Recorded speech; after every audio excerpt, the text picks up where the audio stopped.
welcome back to my channel. Hopefully, if this is working the way that I want it to, I am standing in front of the Barnes & Noble right now. If it is not working, well, then it's just a green screen, and that's okay. Today, what I'm going to be doing is I spent way too much time watching way too many videos, but that is okay because I am going to be bringing to you the worst books according to 100 booktubers. So what I did was that I sat down and I spent a lot of time over the holiday break and over these first few weeks of January, just sitting down and watching 100 worst videos or worst books of 2023 videos, or like they may have been combined as like best and worst. So then I used the best part for another video that'll be out next week, hopefully. And then I have my 100 worst or 100 videos of the worst books of 2023. Now, I'm not going to like say my worst books just because like I don't want to, I don't got the time for that. And this was more interesting to me because as someone who didn't really read a lot of 2023 releases or is just still slowly starting to like learn what's popular and what's not, or what authors are popular and not, I decided I just wanted to get some opinions. I wanted to see if people were reading what I was reading, or if it was going to be a lot of 23 releases. And so I'm like, okay, why not just like watch and learn and see what I can do. So I have my notes right here for it. So out of the 100 videos that I watched, there were 1,053 books in total mentioned. So even though a lot of those are repeating books, that is how many books that I was able to track from this whole experiment thing. And out of that 1,053 books mentioned, there were 851 different books. All right, I like to see the diversity. And of these 851 books, 688 were all from different authors, or there were a total of 688 authors, because a lot of these books were either mentioned multiple times, or they, like these authors were, they had a few books mentioned here and there, so their numbers started like adding up, if you know what I mean. So what I am going to do for this video is that I decided, after punching and calculating the numbers with all the videos I watched, which definitely wasn't all of the potential like 20 or worst books of 2023 videos, because more and more started coming after I hit that 100 video mark. So please definitely go and check out all of the creators, not just that I looked at, which I will have a link with the playlist that I used down below in the description. But also just check out other creators as well. If your favorite creator or booktuber isn't on here, that doesn't mean I don't like them. It just means that I hit 100 videos before I was able to see their video. With all my calculations, I decided that I would be mentioning in this video, not necessarily a top like 10 worst books, but I would just be looking at books that were mentioned 4 or more times, and also authors that were mentioned 4 or more times, because that seemed to be the easiest way, and when there was like a good amount of separation where it's not looking at 500 million different topics, it's just looking at a few titles. So we're going to start with books, and then we will transition into authors of who were mentioned the most amount of times. So there were, according to this graphic that you can see here, hopefully, there were 8 books that were mentioned at least 4 or more times, and that included Icebreaker by Hannah Grace, The Inmate by Frida McFadden, Legends and Lattes by Travis Baldree, Midnight is the Darkest Hour by Ashley Winstead, The Frugal Wizard's Handbook for Surviving Medieval England by Brandon Sanderson, Babel by R. Kwong, Twisted Love by Hannah Huang, and You Shouldn't Have Come Here by Geneva Rose. I have not read any of these. I have Icebreaker, I've heard a lot about because of what's popular now. I'm really surprised about Legends and Lattes, just because I guess maybe for 2022, I just heard nothing but great things about it. So to see it on here is surprising. Same thing with Babel as well. The Frugal Wizard's Handbook, that one I think was one of Brandon Sanderson's like secret projects. So I guess, just one didn't hit, and that's always fine. And then the others, like I said, I haven't read any of these. Next, we have books that were mentioned 5 times, and that the only one that we have here, as you can see, is going to be Happy Place by Emily Henry. I believe this was her newest one, and I think a lot of people, when I was watching these videos, said that they couldn't really connect to the characters like they could with previous Emily Henry books, and so I think that is why this ended up on here a bunch. Books mentioned 6 times, we have Meet Me at the Lake by Carly Fortune. I think this is like a sequel or like or just another book in this universe. Something about, see, I wanted to say The Summer I Turned Pretty, but that's not right. It's something about every single summer or something every summer. See, I don't keep up with new releases. This is why I don't know this. But there was something about summer. I guess this one wasn't as good.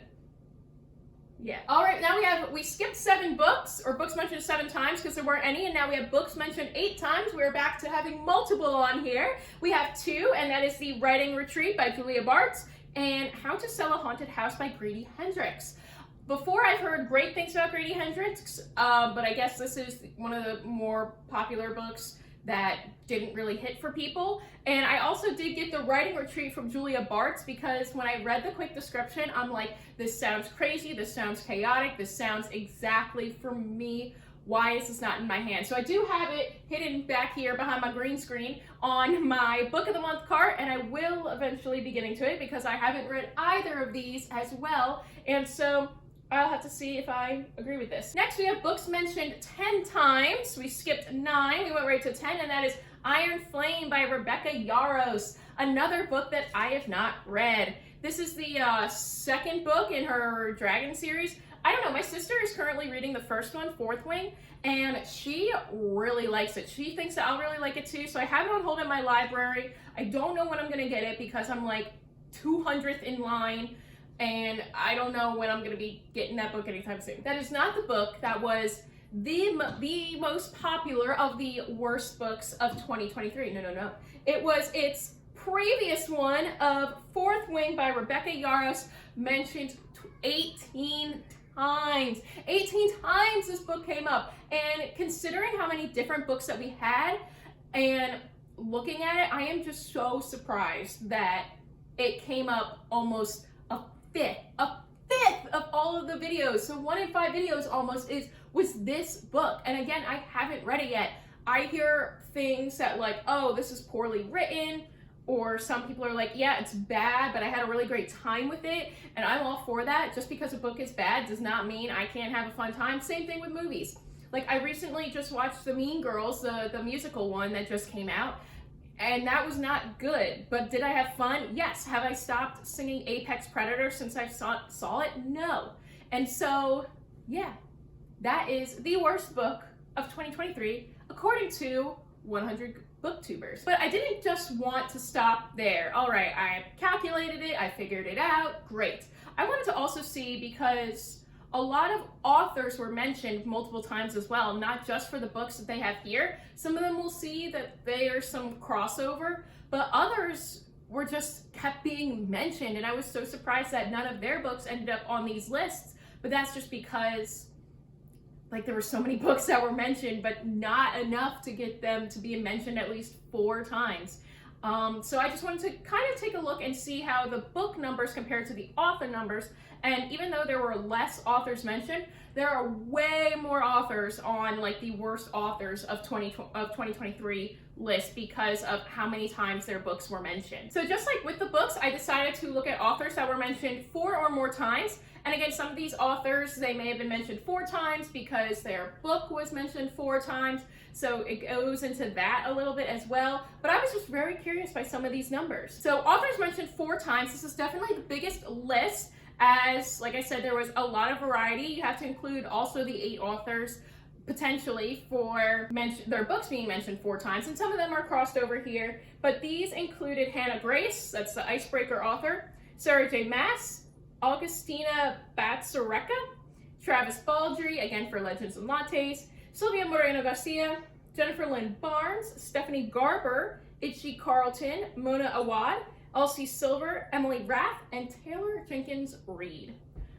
I have read a Taylor Jenkins Reid book. It was Daisy Jones and the Six, and I absolutely loved it, but I can see how people wouldn't like it, especially in the format that it's in. I actually read it. I know a lot of people say to listen to the audiobook. I actually read it, and I loved it. I love the style it was in. It was so for me. I haven't watched the show yet because I'm terrible at watching TV shows.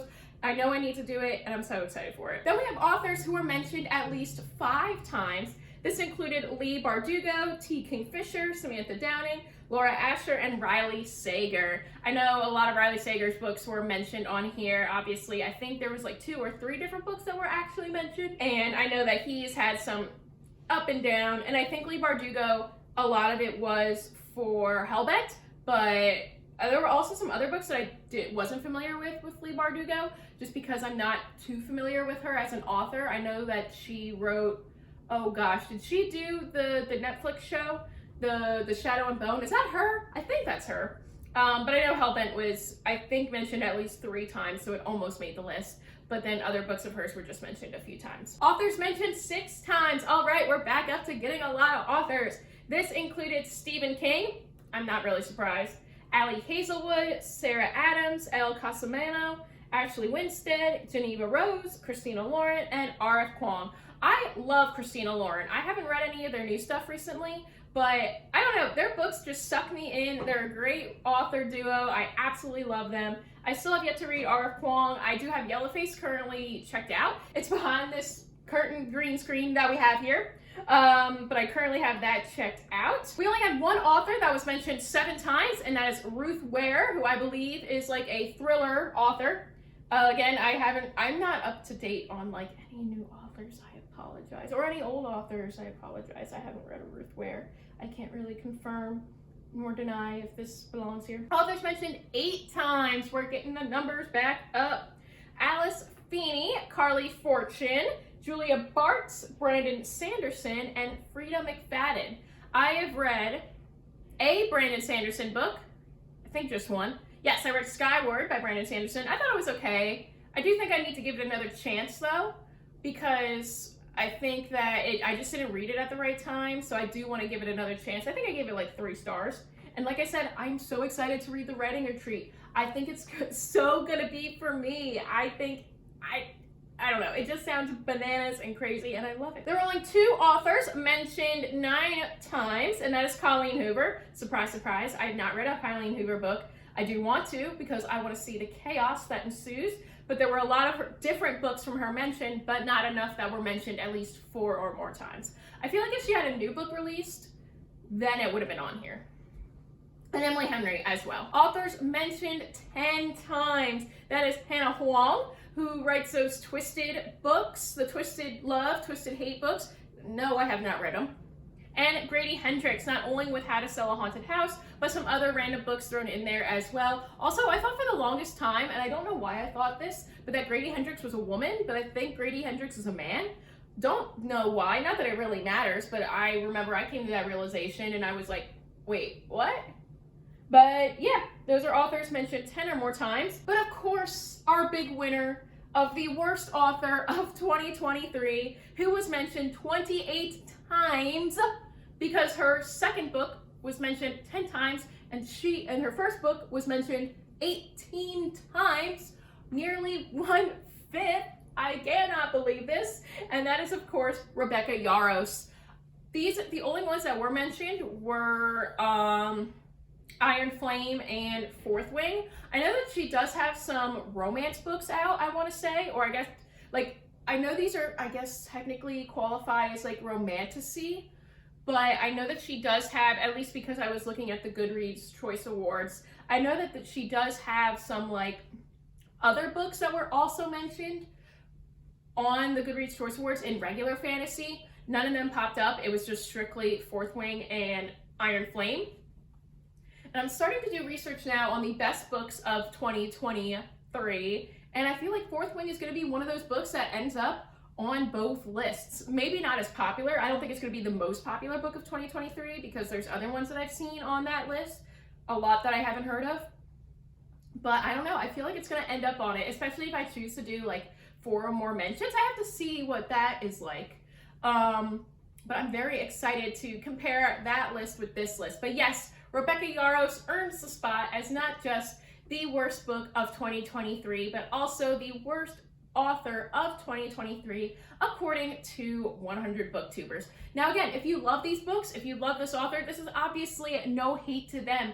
I just think it's really fascinating to kind of compile and look at these look at these stats and see exactly what readers are liking, what are they putting out there on BookTube as well, and seeing exactly like how that can affect someone's reading. And if it really does matter, because like I said, all of these books that are mentioned, I think, and these authors that are mentioned too, I think I've seen at least one of them pop up on a best books of 2023 list. So that's what I love about reading, is how subjective it is.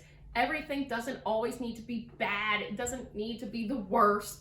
And yes, that gets clicks, and that's exactly why I'm doing this, but I just did it more for research purposes and seeing what exactly people are liking and listening. There was one book called Momfluenced, about mom influencers, that ended up on the worst books list, and that got me so excited. I am so fascinated and curious about like this it's a nonfiction book about the world of mom influencers, and that just, like I said, just hits me so right of where I want.